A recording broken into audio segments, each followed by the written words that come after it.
So what I'm going to do is I'm going to be swapping out a lens in one of my RunCams.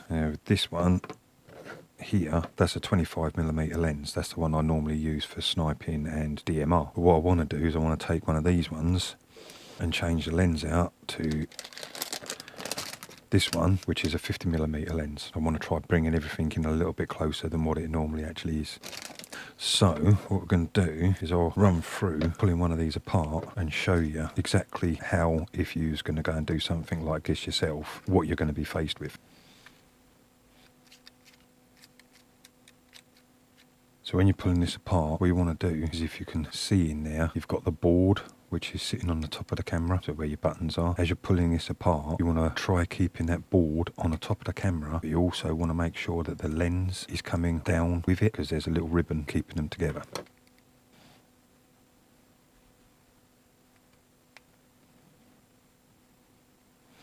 Like so. And what you'll see is you've got glue here, and you're going to have glue on the other side as well. When you're taking these off, several ways I've seen people do it is they use a hairdryer or a hot air gun to try heating the glue up to get it to release. I've seen one guy actually use a pair of pliers holding on to the main housing and then onto the lens and then just twisting it.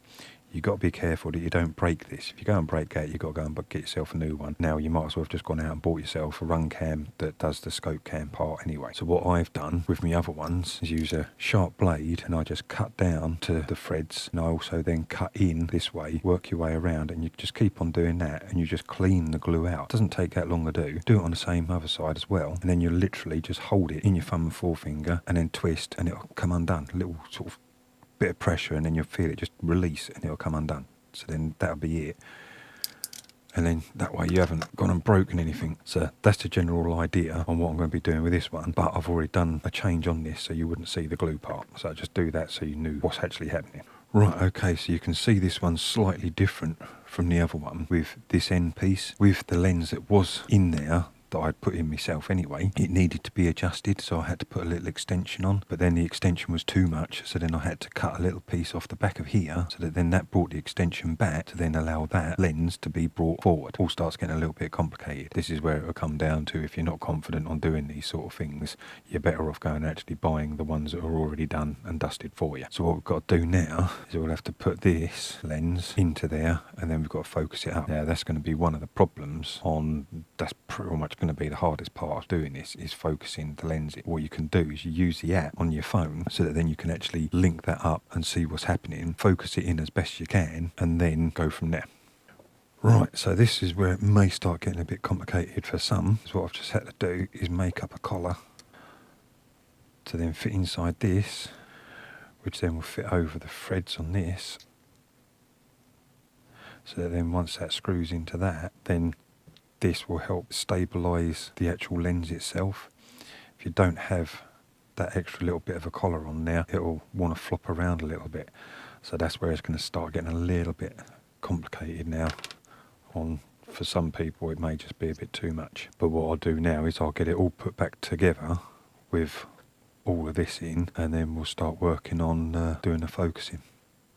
Right, so we've got to this point now. So we've done all the little ring inside there, help support the lens, and then we've done the focusing part. And you can see on here that I've drawn a line on the actual lens, and I've drawn lines on this collar. Now, to start with, that line and that line were the ones that I lined up, so they're my zeros. Opened up the phone app, mucked about, trying to get it all focused in as best as I could. Once I'd done that, then I wound the lens quarter of a turn in and also quarter of a turn out. But I'd done little bits of video footage, so then I could put that onto my computer and then see which one was the best. Then cut down on how much you're turning. Keep on doing that backwards and forwards, go and look at the footage, and then eventually you'll wind up getting it focused in. Now I wound up on this second line here, which was my best all round for being in reasonably close, which the distance I've got is 30 metres engagement, and then all the way out to, which is going to be a hell of a long distance, and chances are I'm never going to get there, but 100 metres.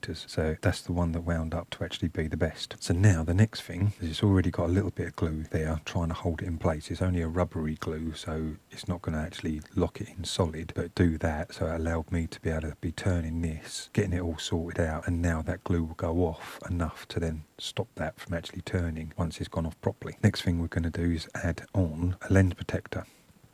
Now this has got a lens protector on that I put in myself, but that's not going to be good enough for this. Plus this is the collar that actually screws onto there. So I've turned up a protector. You can see there's the protector there. So all I've got to do now is get this off of here, and then we'll glue that onto that. Then after that, it'll just be a case of doing like what I've done with the other ones, adding on a little bit of camo just to help blend it in a little bit more, and then that'll be all of that done.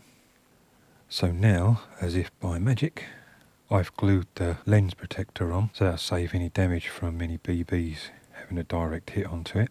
So now all we've got to do is put a bit of camo onto it.